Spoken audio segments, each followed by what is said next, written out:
I'm sorry, you think that hockey culture and the NHL aren't homophobic? Okay, boys and girls, let's strap in. If you want a good read on this, check out this article. It's very in-depth. And we should probably preface this conversation by saying that the first ever NHL player who came out as gay was in 2016. It wasn't very long ago. And in this article, he goes in depth about the trauma that he faced, both the internal hate and toxic masculinity, as well as what he saw from others around him, and the detrimental impact that all of this had on his mental health.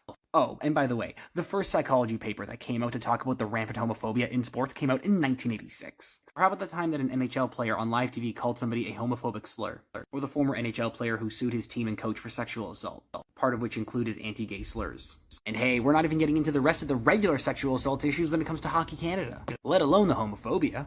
Homophobia that seems to extend to the stands because an NHL fan was attacked for being gay. It's so bad that the University of Alberta literally did a whole research study on why gay hockey players don't come out of the closet. And it's pervasive in all levels of hockey, including the AHL, where a player was suspended for 8 games for his anti-gay language. And the dichotomy here is that a lot of players use homophobic language while saying that they would be accepting of a gay colleague, not really understanding why that might prevent somebody from coming out of the closet in the first place. There's also the Ron MacLean thing, but I am willing to accept that maybe he didn't mean it in that way. You know who definitely meant it in that way? The St. Mike student who sexually assaulted another student on the hockey team. And I literally can't even describe what they did to him on TikTok because the video would get taken down. And like, once again, I am not even getting into the Hockey Canada stuff. You say that I have a warped definition of homophobia and that you don't see homophobia in the NHL, but it's literally staring at you in the face and calling you a slur. At least that's the reality that gay fans and gay players live with every day, even in 2023.